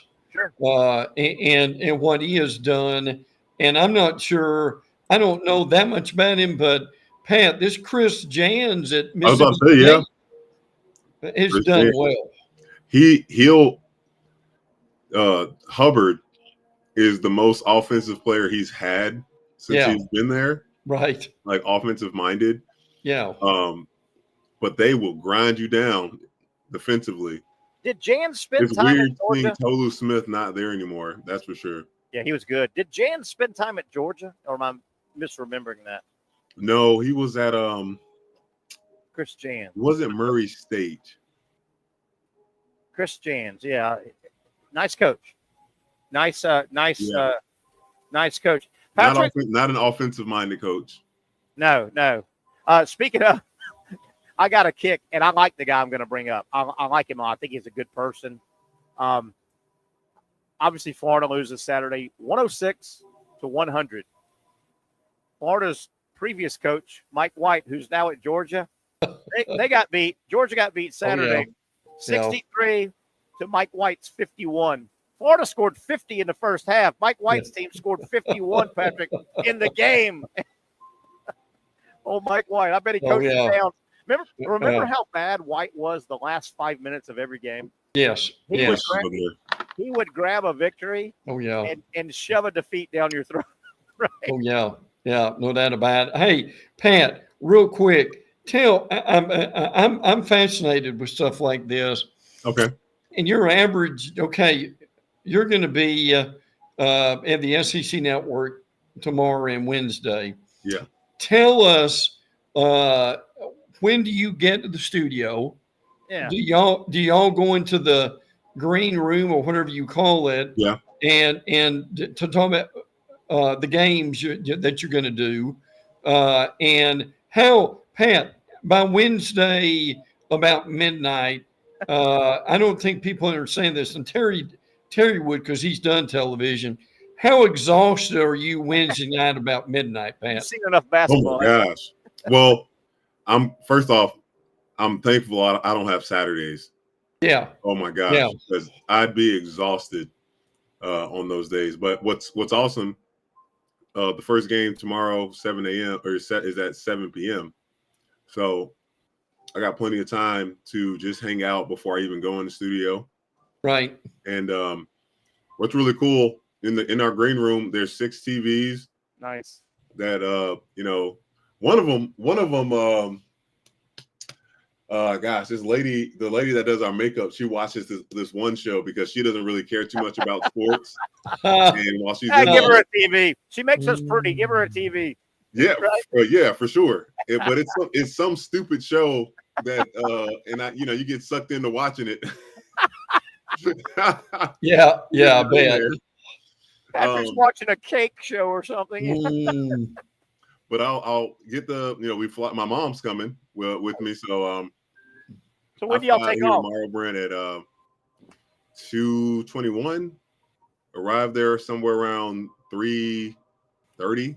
Okay. We'll rental car, go to the hotel, relax a little bit, change clothes. Then I'll go to the studio and give myself a cup of coffee. Yeah. Does mom go back to the hotel? Yeah, she goes back to the hotel. Yeah, she goes back to the hotel, yeah. Yeah, I'll go back to the hotel and she'll just hang out, play solitaire, or who knows what she'll end up doing. And then you'll get back to the hotel midnight-ish? 11? Yeah, she'll come and pick me up. Depends, man. I think I told you guys this once before. My first year, it were 2 bad teams playing. Yeah. And it was a late night game. It was like, I don't know, Missouri and Ole Miss. Just bad teams. They decide to go to overtime. Oh, sure they do. Why not? And why not? And that's the first time after I've been up there probably like 5 or 6 times already that game's going in overtime in the late night game. I'm like, so what do we do now, Dari? He's like, we wait until the game's over. Yeah. We wait. What do you mean? I got home at like 2 a.m. Hey, Patrick pulled out his SEC contract, network contract. What is it? Does it say anything about overtime? Extra pay? No, Hey, it doesn't. Yeah. And what's The your same- Friday? So you're Tuesday, Friday this year? Yeah, Tuesday, Wednesday. Oh, Tuesday. Oh, so you'll do Wednesday Yes. as well. Yes. All right. No Saturdays. Yeah. But then, I come back Thursday and JU, if they have a home game, I'm doing it that Thursday night. Good. And possibly they do So and Patrick, possibly what are you going to do with all this money? Sundays. Patrick, what are you going to do with all this money, Patrick? JU gives me $75 a game. Hey, really? I just got a call. I'm grateful. I just thought it would be more because Patrick, it is, have you heard, Brent, that Jacksonville University is the Harvard of the South? Yes. Yeah, I've heard that. Patrick, you would think there'd be some money. You would think. You would think. We just built a law school. It all went into the law school. Jay's got a law school now. How about that? Law school. By the way, Pat, the question has to be asked: Could the makeup lady do anything with Terry and I? Yeah. You got to work hard, play hard. Wake up, Paul Feinbaum. She's got you guys. Good point. Hey, boy, that's tremendous. That's a great point. That's hysterical. Hey, she's gotten Feinbaum at least acceptable to look at, right? Isn't he just a strange looking dude? Yeah. Hey, Pat, have you talked to him much when you're there? I haven't been on his show personally. Like, I would see him often. Yeah. In Crossing in the makeup room sometimes, and I used to get on this show a few times during the season, which is cool. Yeah. He's tiny. He is. He is. Oh, yeah. He's a real tiny guy. Yeah. But no, I call in. I've called in on his show once before, which is pretty cool. And he was excited about that. It was cool, man. I love all those guys I get to see. They're great. Did you call in scheduled or just called in? Just called in. Called in as a fan. How the hell did you get through? You just got to be patient. Man. I tell you, you mentioned Dari.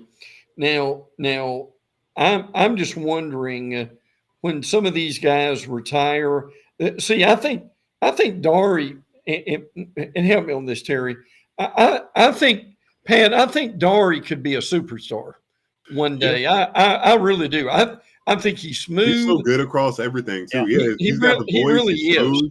He is good. He is good. I tell you, honestly, and I've said this to Brent, I know multiple times, when the SEC network was born in he's a great guy, by the way. Yeah. He's fun, just great to chat with.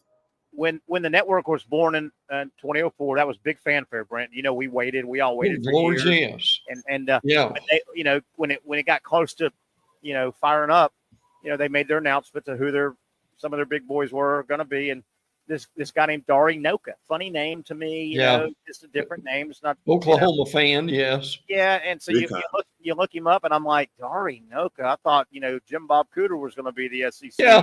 Oh, yeah. Right? And, this is being stereotypical, but I'm being honest. And I was like, gosh darn, is this guy going to fit and all? Man, he fits like a glove. Fits like a freaking glove. Very talented. Alyssa is great with it, all that stuff, man. Oh, yeah. Yeah. She's got a great job. And she came out of Jacksonville. Yeah. See you.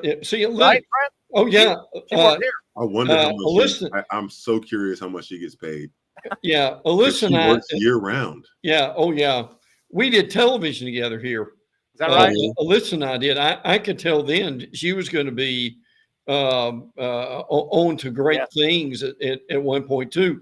Getting back to Dari real quick, I believed, and you guys may know this too, Dari and his wife, I believe, lost a child. Oh, no. Years ago. Oh, no. And that really shaped his life in a lot of ways. I just remember reading about that at some point. I remember and you can understand that. Now I think the child was an infant, unfortunately, when that happened. But the bottom line is, no, I think Dari is destined for some real national stuff at some point. And speaking of ESPN, SEC Network, and the best of the best, I'm not so sure anybody going right now is better than Reese Davis. Yeah. And we had Reese on, but right? Brent knows Reese. We had him on the show in the summer. Remember how fun he was coming out to Bricks? We had Reese Davis at Bricks. Remember that? Yeah, sure did. He's as good as you can get, I think. He is. He is smooth and in control and never looks flustered. You know, guys, y'all do TV. That ear, what do you think the earpiece in his ear is doing? Oh, man. I mean, they're having to tell him and change things. Yeah. He is smooth as can be. Well, look, Reese will never be, but that's what you do in that role. You drive the ship. Yep. How did he get there? I can tell you that. Alabama, right? He is from Muscle Shoals, Alabama, where my brother lives, by the way. And Reese was your local sports anchor in Georgia. And he was in it was either, I know it was up north. I think it was in Michigan or somewhere like that.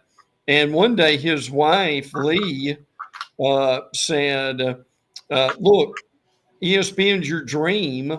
Why don't you try it? So he got involved. Reese did, I'll never forget this. Reese did RPM Today on ESPN. It was listen, that's not even a NASCAR show. It was like, help me, Terry. It was like Open Wheel. Wow. I don't know much show that, years ago. And he did women's basketball. And then they figured out, man, this guy doesn't miss a beat. And look, right. Reese is never going to be a comedian. He's never going to be an entertainer.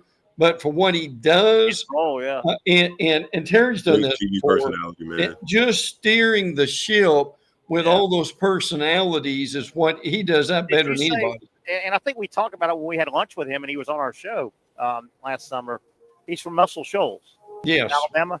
And, I don't know if he's worked on it, but one thing that's helped him, and he may have worked on his diction, he doesn't have a deep Southern drawl because that could hurt. That could have held him back, right? Oh, you don't want a deep Southern drawl or a hard Northeastern, sound. And he's got a nice neutral sound. He's not too Southern. Interesting. Yeah. He was a lot of fun though on our show. That was a great time to have him on, and maybe we can do it again. He lives in Ponte Vedra, right? Yeah. He lives in Ponte Vedra. Yeah. Absolutely. Yeah, definitely. All right, guys, but about 2.5 more minutes, Brent. We didn't get a lot of college and football and stuff. There should be a lot of portal stuff popping, right? Oh, yes. Coming up. Yeah. And the teams that are still playing, their portal stays open a little bit longer. It does. Which is fair. Yes. So we've still got a good month of portal movement, probably, wouldn't you say? I don't know if folks saw this, but Squirrel White from Tennessee is committed to Florida State. I did not see that. Yeah, yes. So that's where he's going. He's healthy. He's a nice little slot guy. He is. But that's been the problem. He's never been healthy. Yeah. It is the reality for that. So, and guys, Florida State. We got about a minute and a half. I don't know when I'm going to do it, but I don't want to do it too early. I want to wait, and then finally see what all the portal movement was. Because if you do it now, there's still going to be 50 guys moving because they can move for a while, and the 4 teams still playing, any player on those teams can their portal is still open. They can be a player because they can't be punished because December 28th passed and they were playing. I wish there was a national portal signing day. That way we would know a lot of who's where because when the magazines come out, there's still times I go, wow, I didn't know he went there. Oh, yeah. Now I'll say this real quick. If you want to keep up the portal, On3 has a good way to do it. Okay. And there's also a transfer portal on Twitter. Now, the last thing I want to get in here real quick, tonight at 7:00 is and I forgot who it is, but it's really good football. It's like the national Montana State and North Dakota State. Yes. 7:00. Yes. And they play watching that. Thank you for the reminder, Brent. Hey, we got 30 seconds. I want to throw this out, Patrick, and you better be on our show tomorrow, Patrick, for 5 minutes. Either way, Patrick, I just want you to know this. I'm going to throw you in the portal if you don't straighten up. I'm going to throw you in the broadcast portal. You better straighten up, man. I should be able to hop on for a little bit. All right, we got to get out of here. Excellent job, fellas. Patrick, safe travel. Brent, we'll talk soon. That'll wrap it up. Kiss your animals. Monday. Kiss your animals is right. Have a great rest of your Monday, everybody. We'll do it again tomorrow, 4 o'clock, right here. The Young and Norvelle Show on Action Sports Jacks. For those dealing with pain from a sports injury, arthritis, or spine condition, Southeast Orthopedic Specialists offers innovative new non-surgical options. Our regenerative medicine treatments, including platelet-rich plasma and other regenerative treatments, use your body's own restorative cells to aid in treating injuries. These procedures are performed in our offices and typically require minimal downtime.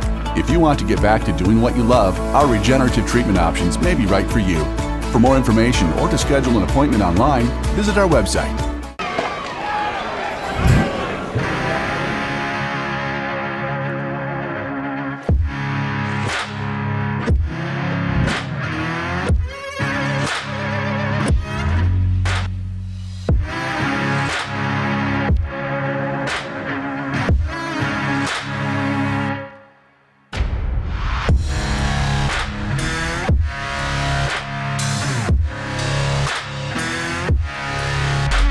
Finally, a family atmosphere, kid-friendly restaurant with a real sports bar feel. Bricks Jack's Beach features all of that and a large, climate-controlled covered patio with misting fans and heaters for all seasons. Mix in an extremely diverse menu that features the most quality and affordable steak at the beach, and there's no reason not to enjoy your next lunch, dinner, happy hour, or big sporting event at Bricks Jack's Beach, 300 2nd Street North in Jacksonville Beach. See you at Bricks Jack's Beach.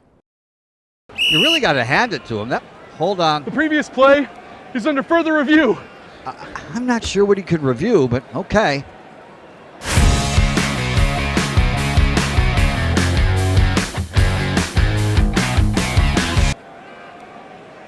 Sure has been a while. Dine in at Hurricane Grill and Wings for the football season. Well, there he is. Oh, what is that? Hey everyone, Olivia Tasley here from Action Sports Jacks to tell you all the different ways you can watch our new 24/7 network. 3 easy steps. You don't even need a pen and paper to write it down. Step number 1, download the app. Search Action News Jacks in your app store either on your phone or your smart TV. Then, once you're on the app, click on that little drop-down menu in the upper left-hand corner with the 3 little lines. That'll show you these options, and boom, right here, click Action Sports Jacks 24/7, and you will be brought to our continuous stream channel. That app can be accessed through all these different platforms. Whether you have Roku, Fire TV, Smart TV, Apple TV, or Google TV, you can find our app. Now, if you don't have access to the app, don't worry, we still got you covered. We're across all social media platforms from Facebook, Instagram, X, YouTube, Twitch. We have a podcast channel. Plus, check out our short reels on our TikTok. Action Sports Jacks 24/7. It's on all the time and everywhere. It's a new logo, new branding. With Bold City Heating and Air, it's an old school approach. One of the few locally owned and operated air conditioning businesses left in Jacksonville. It's hot, Florida in the summer. You can't do much to avoid it, but you can keep cool with Bold City Heating and Air. It's every customer counts kind of service, from when these trucks have pulled up to my home over the last couple of years and when they pull into your driveway as well. From communication to pricing to the actual service, everyone at Bold City Heating and Air cares about you. You know who's coming to your house. You know they will be well trained and they will respect your home. Air conditioning convenience at boldcityac.com. Stay cool while it gets hot. Bold City Heating and Air can help. Don't get caught sweating all summer. boldcityac.com, and they have financing to help. New systems starting at $110 a month and $50 off any repairs. Stay safe, stay comfortable with Bold City Heating and Air at boldcityac.com. Homegrown in your hometown.